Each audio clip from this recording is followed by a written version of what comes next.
और सीधा रुख पीएम मोदी का करेंगे, जहां पर वो मन की बात करें, देश को संबोधित कर रहे हैं।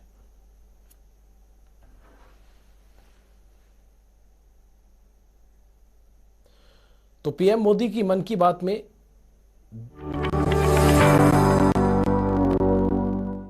मेरे प्यारे देशवासियों, नमस्कार। आज मन की बात के एक और एपिसोड के जरिए हम एक साथ जुड़ रहे हैं। ये 2022 की पहली मन की बात है। आज हम फिर ऐसी चर्चाओं को आगे बढ़ाएंगे जो हमारे देश और देशवासियों की सकारात्मक प्रेरणाओं और सामूहिक प्रयासों से जुड़ी होती है। आज हमारे पूज्य बापू महात्मा गांधी जी की पुण्यतिथि भी है। 30 जनवरी का ये दिन हमें बापू की शिक्षाओं की याद दिलाता है। अभी कुछ दिन पहले ही हमने गणतंत्र दिवस भी मनाया। दिल्ली में राजपथ पर हमने देश के शौर्य और सामर्थ्य की जो झांकी देखी, उसने सबको गर्व और उत्साह से भर दिया है। एक परिवर्तन जो आपने देखा होगा, अब गणतंत्र दिवस समारोह 23 जनवरी यानी नेताजी सुभाष चंद्र बोस की जन्म जयंती से शुरू होगा और 30 जनवरी तक यानी गांधी जी की पुण्यतिथि तक चलेगा। इंडिया गेट पर नेताजी की डिजिटल प्रतिमा भी स्थापित की गई है। इस बात का जिस प्रकार से देश ने स्वागत किया, देश के हर कोने से आनंद की जो लहर उठी, हर देशवासी ने जिस प्रकार की भावनाएं प्रकट की, उसे हम कभी भूल नहीं सकते हैं। साथियों, आजादी के अमृत महोत्सव में देश इन प्रयासों के जरिए अपने राष्ट्रीय प्रतीकों को पुनः का उत्साह जगेगा। देश में अभी पद्म सम्मान की भी घोषणा हुई है। पद्म पुरस्कार पाने वाले में कई ऐसे नाम भी हैं जिनके बारे में बहुत कम लोग जानते हैं। ये हमारे देश के अनसंग हीरोज हैं, जिन्होंने साधारण परिस्थितियों में असाधारण काम किए हैं। जैसे कि उत्तराखंड की बसंती देवी जी को पद्मश्री से सम्मानित किया गया है।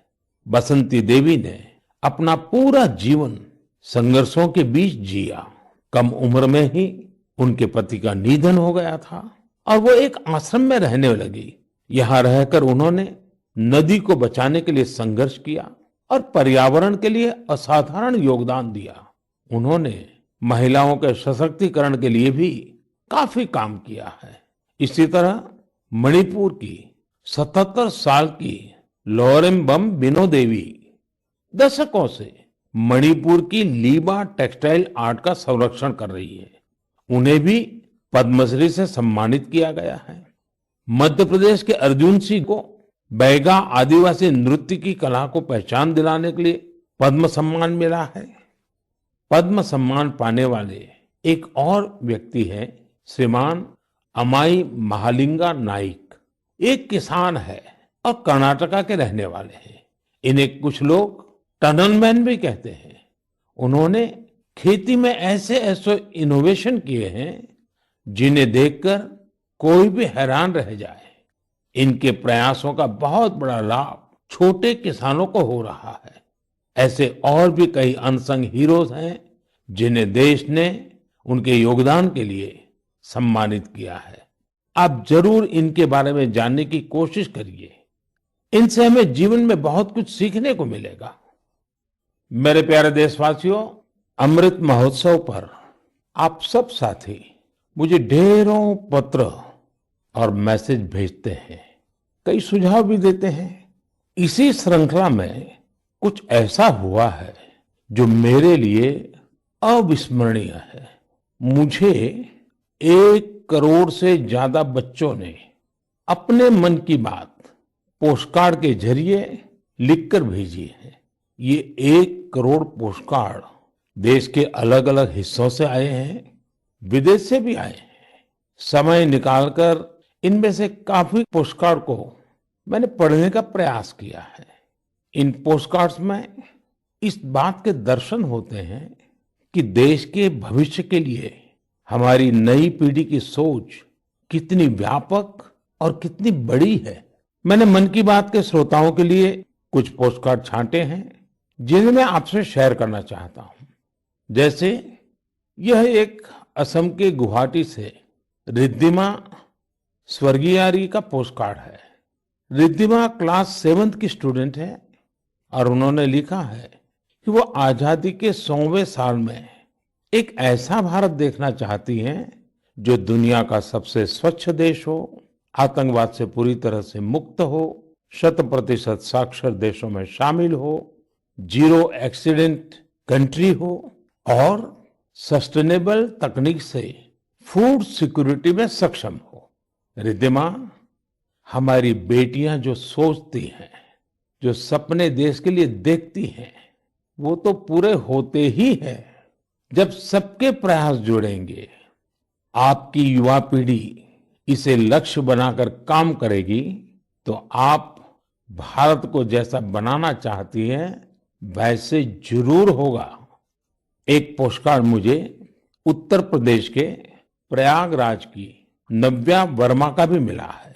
नव्या ने लिखा है कि उनका सपना 2047 में ऐसे भारत का है जहां सभी को सम्मानपूर्ण जीवन मिले, जहां किसान समृद्ध हो और भ्रष्टाचार न हो। नव्या, देश के लिए आपका सपना बहुत सराहनीय है। इस दिशा में देश तेजी से आगे भी बढ़ रहा है। आपने भ्रष्टाचार मुक्त भारत की बात की। भ्रष्टाचार तो दीमक की तरह देश को खोखला करता है। उससे मुक्ति के लिए 2047 का इंतजार क्यों? ये काम हम सभी देशवासियों को, आज की युवा पीढ़ी को मिलकर करना है, जल्द से जल्द करना है। और इसके लिए बहुत जरूरी है कि हम अपने कर्तव्यों को प्राथमिकता दें। जहां कर्तव्य निभाने का एहसास होता है, कर्तव्य सर्वोपरि होता है, वहां भ्रष्टाचार फटक भी नहीं सकता। साथियों, एक और पोस्टकार्ड मेरे सामने है चेन्नई से मोहम्मद इब्राहिम का। इब्राहिम 2047 में भारत को रक्षा के क्षेत्र में एक बड़ी ताकत के रूप में देखना चाहते हैं। वो चाहते हैं कि चंद्रमा पर भारत का अपना रिसर्च बेस हो और मंगल पर भारत मानव आबादी को बसाने का काम शुरू करे। साथ ही इब्राहिम पृथ्वी को भी प्रदूषण से मुक्त करने में भारत की बड़ी भूमिका देखते हैं। इब्राहिम, जिस देश के पास आप जैसे नौजवान हो, उसके लिए कुछ भी असंभव नहीं है। साथियों, मेरे सामने एक और पत्र है मध्य प्रदेश के रायसेन में सरस्वती विद्या मंदिर में क्लास 10 की छात्रा भावना का। सबसे पहले तो मैं भावना को कहूंगा कि आपने जिस तरह अपने पोस्टकार्ड को तिरंगे से सजाया है वो मुझे बहुत अच्छा लगा। भावना ने क्रांतिकारी शिरीष कुमार के बारे में लिखा है। साथियों, मुझे गोवा से लॉरेंसियो परेरा का पोस्टकार्ड भी मिला है। ये क्लास 12 की स्टूडेंट है। इनके पत्र का भी विषय है आजादी के अनसंग हीरोज। मैं इसका हिंदी भावार्थ आपको बता रहा हूं। इन्होंने लिखा है, भिकाजी कामा भारतीय स्वतंत्रता संग्राम में शामिल रही सबसे बहादुर महिलाओं में से एक थी। उन्होंने बेटियों को सशक्त करने के लिए देश विदेश में बहुत से अभियान चलाए, अनेक प्रदर्शनियां लगाई। निश्चित तौर पर भिकाजी कामा स्वाधीनता आंदोलन की सबसे जाबाज महिलाओं में से एक थी। 1907 में उन्होंने जर्मनी में तिरंगा फहराया था। इस तिरंगे को डिजाइन करने में जिस व्यक्ति ने उनका साथ दिया था वो थे श्री श्यामजी कृष्ण वर्मा। श्री श्यामजी कृष्ण वर्मा जी का निधन 1930 में जेनेवा में हुआ था। उनकी अंतिम इच्छा थी कि भारत की आजादी के बाद उनकी अस्थियां भारत लाई जाए। वैसे तो 1947 में आजादी के दूसरे ही दिन उनकी अस्थियां भारत वापस लानी चाहिए थी, लेकिन ये काम नहीं हुआ। शायद परमात्मा की इच्छा होगी ये काम मैं करूं, और इस काम का सौभाग्य भी मुझे ही मिला। जब मैं गुजरात का मुख्यमंत्री था तो वर्ष 2003 में उनकी अस्थियां भारत लाई गई थी।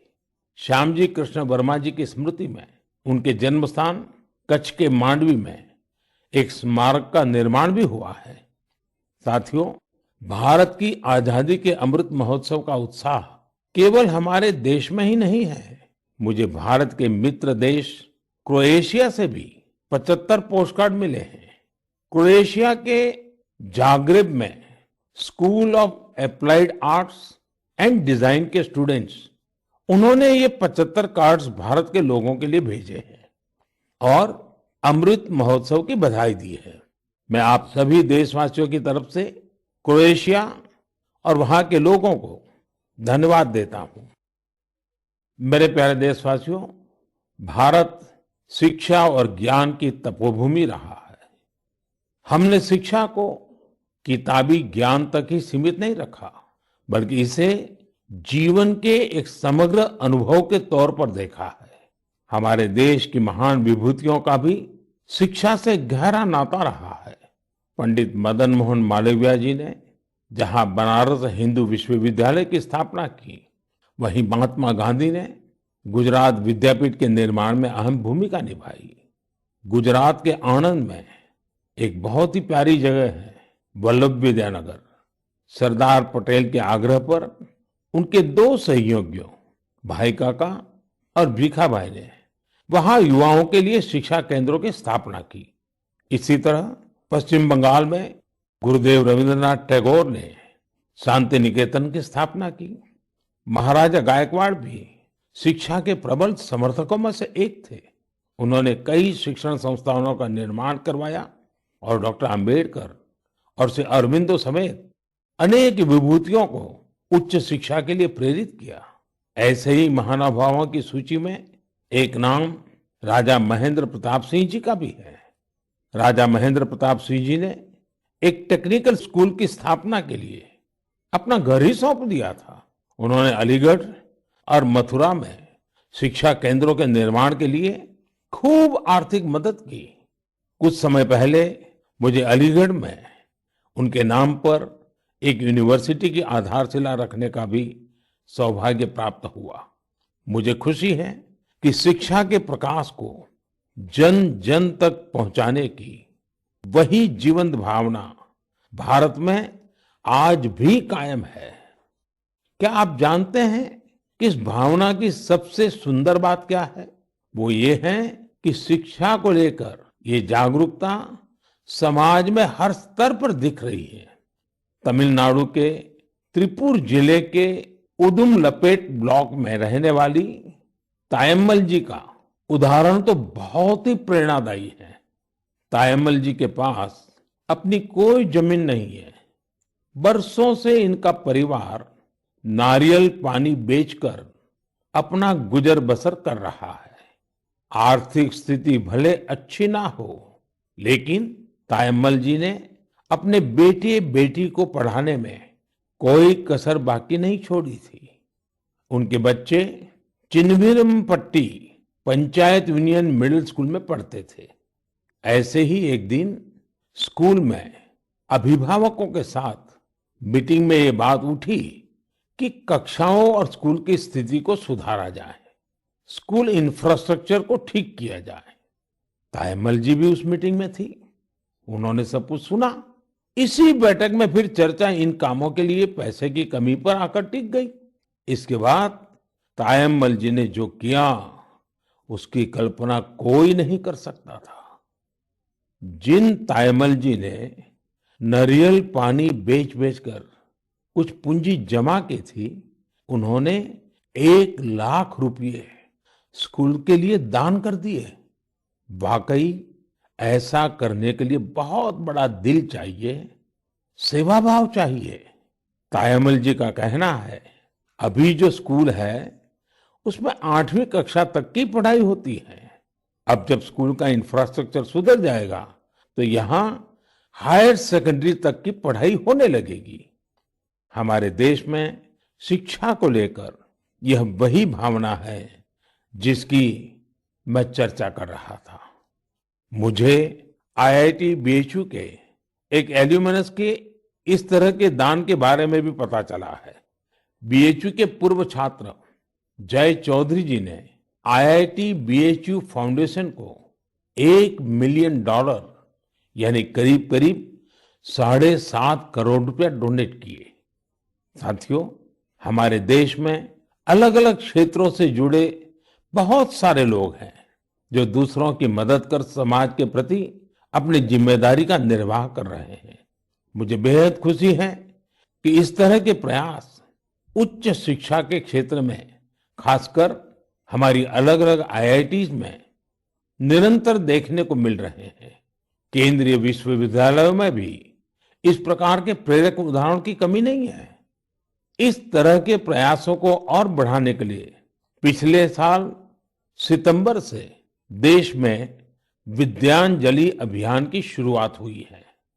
इसका उद्देश्य अलग अलग संगठनों, सीएसआर और निजी क्षेत्र की भागीदारी से देश भर के स्कूलों में शिक्षा की गुणवत्ता में सुधार लाना है। विद्यांजलि सामुदायिक भागीदारी और ओनरशिप की भावना को आगे बढ़ा रही है। अपने स्कूल, कॉलेज से निरंतर जुड़े रहना, अपनी क्षमता के अनुसार कुछ न कुछ योगदान देना, यह एक ऐसी बात है जिसका संतोष और आनंद अनुभव लेकर ही पता चलता है। मेरे प्यारे देशवासियों, प्रकृति से प्रेम और हर जीव के लिए करुणा, ये हमारी संस्कृति भी है और सहज स्वभाव भी है। हमारे इन्हीं संस्कारों की झलक अभी हाल ही में तब दिखी जब मध्य प्रदेश के पेंच टाइगर रिजर्व में एक बाघिन ने दुनिया को अलविदा कर दिया। इस बाघिन को लोग कॉलर वाली बाघिन कहते थे। वन विभाग ने इसे T15 नाम दिया था। इस बाघिन की मृत्यु ने लोगों को इतना भावुक कर दिया जैसे उनका कोई अपना दुनिया छोड़ गया हो। लोगों ने बाकायदा उसका अंतिम संस्कार किया, उसे पूरे सम्मान और स्नेह के साथ विदाई दी। आपने भी ये तस्वीरें सोशल मीडिया में जरूर देखी होगी।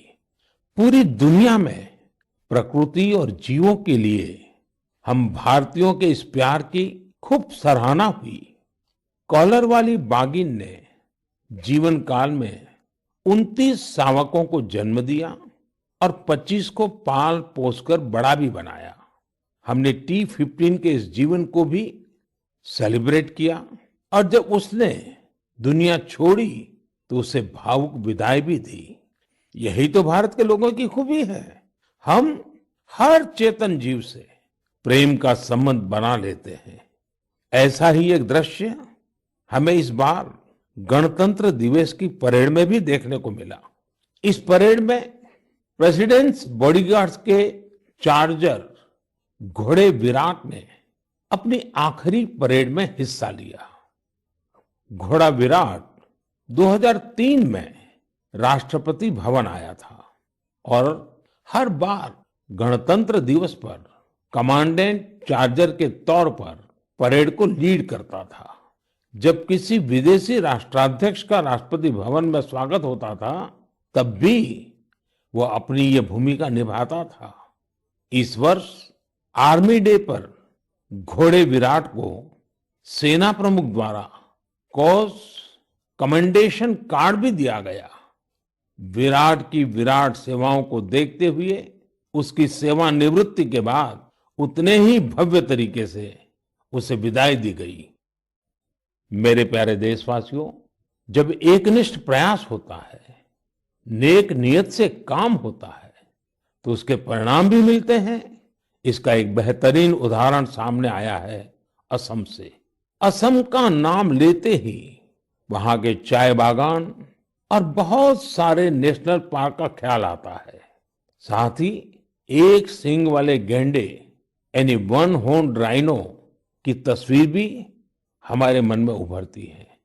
आप सभी जानते हैं कि एक सींग वाला गैंडा हमेशा से असमिया संस्कृति का हिस्सा रहा है। भारत रत्न भूपेन हजारिका जी का ये गीत हर एक कान में गूंजता होगा। কাজিরঙার চিরসেউজ পৰিৱেশ হস্তি ব্যাঘ্ৰ ৰে বাস এক খড়গড় গড় পৃথিৱীয়ে চাই পক্ষীৰ সুৱদীয়া প্ৰকাশ মোৰ কাজিৰঙা নহয় যে বন্য। साथियों, इस गीत का जो अर्थ है वो बहुत सुसंगत है। इस गीत में कहा गया है, काजीरंगा का हरा भरा परिवेश, हाथी और बाघ का निवास, एक सींग वाले गैंडे को पृथ्वी देखे, पक्षियों का मधुर कलरव सुने। असम की विश्व प्रसिद्ध हथकरघा पर बुनी गई मूंगा और एरी की पोशाकों में भी गैंडों की आकृति दिखाई देती है। असम की संस्कृति में जिस गैंडे की इतनी बड़ी महिमा है, उसे भी संकटों का सामना करना पड़ता था। वर्ष 2013 में 37 और 2014 में 32 गैंडों को तस्करों ने मार डाला था।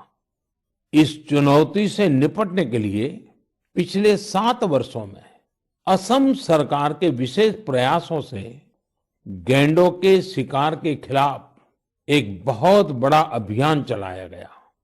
पिछले 22 सितंबर को वर्ल्ड राइनो डे के मौके पर तस्करों से जब्त किए गए 2400 से ज्यादा सींगों को जला दिया गया था।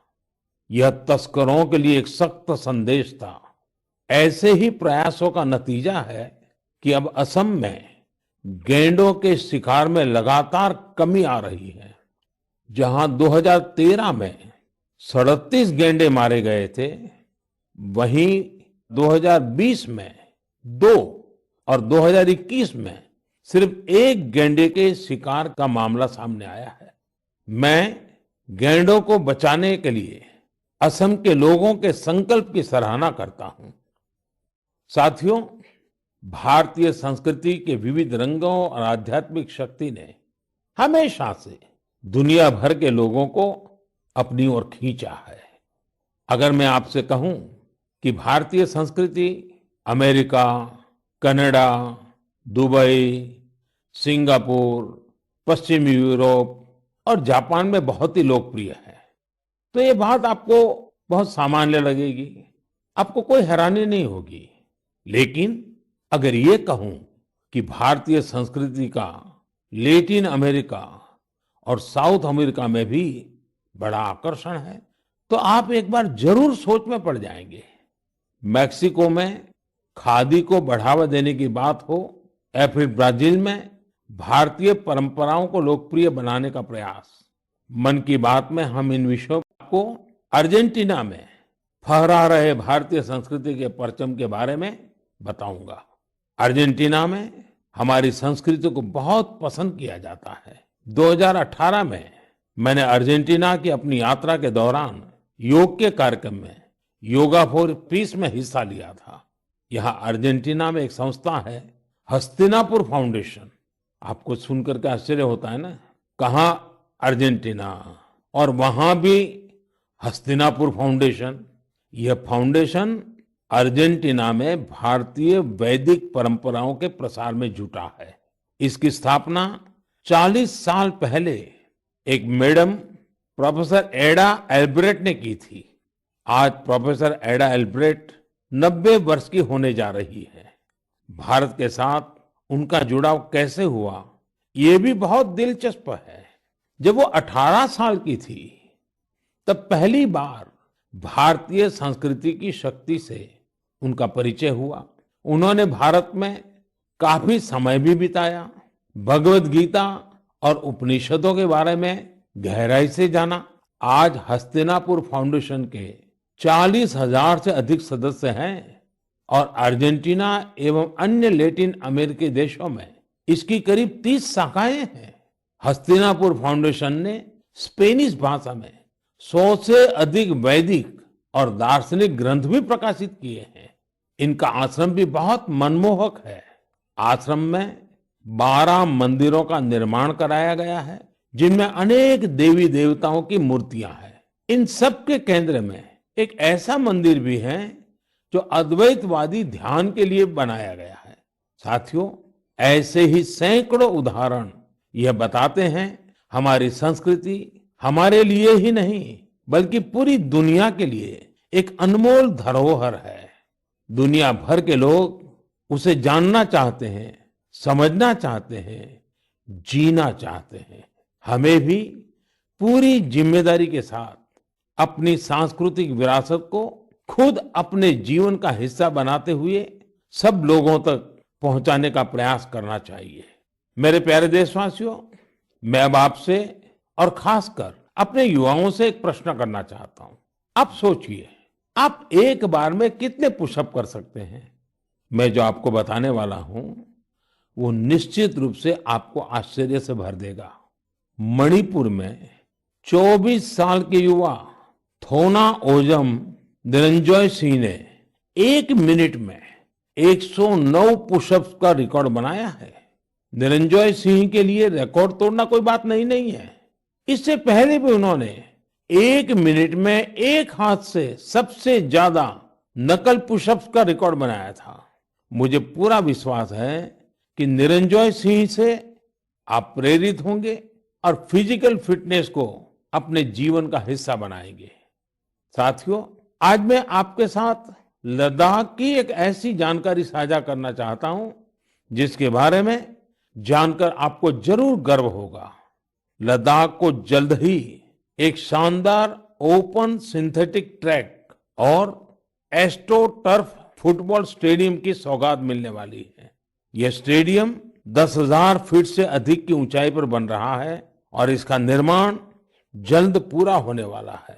लद्दाख का यह सबसे बड़ा ओपन स्टेडियम होगा जहां 30,000 दर्शक एक साथ बैठ सकेंगे। लद्दाख के इस आधुनिक फुटबॉल स्टेडियम में 8 लेन वाला एक सिंथेटिक ट्रैक भी होगा। इसके अलावा यहाँ 1,000 बेड वाले एक हॉस्टल की सुविधा भी होगी। आपको ये जानकर भी अच्छा लगेगा कि इस स्टेडियम को फुटबॉल की सबसे बड़ी संस्था फीफा ने भी सर्टिफाई किया है। जब भी स्पोर्ट्स का ऐसा कोई बड़ा इंफ्रास्ट्रक्चर तैयार होता है तो यह देश के युवाओं के लिए बेहतरीन अवसर लेकर आता है। साथ साथ जहां ये व्यवस्था होती है वहां भी देश भर के लोगों का आना जाना होता है, टूरिज्म को बढ़ावा मिलता है और रोजगार के अनेक अवसर पैदा होते हैं। इस स्टेडियम का भी लाभ लद्दाख के हमारे अनेकों युवाओं को होगा। मेरे प्यारे देशवासियों, मन की बात में इस बार भी हमने अनेक विषयों पर बात की। एक विषय और है जो इस समय सबके मन में है और वो है कोरोना का। कोरोना की नई वेव से भारत बहुत सफलता के साथ लड़ रहा है। ये भी गर्व की बात है कि अब तक करीब करीब 4.5 करोड़ बच्चों ने कोरोना वैक्सीन की डोज ले ली है। इसका मतलब यह हुआ कि 15 से 18 साल की आयु वर्ग के लगभग 60% यूथ ने 3 से 4 हफ्ते में ही टीके लगवा लिए हैं। इससे न केवल हमारे युवाओं की रक्षा होगी बल्कि उन्हें पढ़ाई जारी रखने में भी मदद मिलेगी। एक और अच्छी बात यह भी है कि 20 दिन के भीतर ही 1 करोड़ लोगों ने प्रिकॉशन डोज भी ले ली है। अपने देश की वैक्सीन पर देशवासियों का ये भरोसा हमारी बहुत बड़ी ताकत है। अब तो कोरोना संक्रमण के केस भी कम होने शुरू हुए हैं। ये बहुत सकारात्मक संकेत है। लोग सुरक्षित रहें, देश की आर्थिक गतिविधियों की रफ्तार बनी रहे, हर देशवासी की यही कामना है। और आप तो जानते ही हैं, मन की बात में कुछ बातें मैं कहे बिना रह ही नहीं सकता हूं। जैसे स्वच्छता अभियान को हमें भूलना नहीं है, सिंगल यूज प्लास्टिक के खिलाफ अभियान को हमें और तेजी लानी जरूरी है। वोकल फॉर लोकल का मंत्र ये हमारी जिम्मेवारी है। हमें आत्मनिर्भर भारत अभियान के लिए जी जान से जुटे रहना है। हम सबके प्रयास से ही देश विकास की नई ऊंचाइयों पर पहुंचेगा। इसी कामना के साथ मैं आपसे विदा लेता हूं। बहुत बहुत धन्यवाद।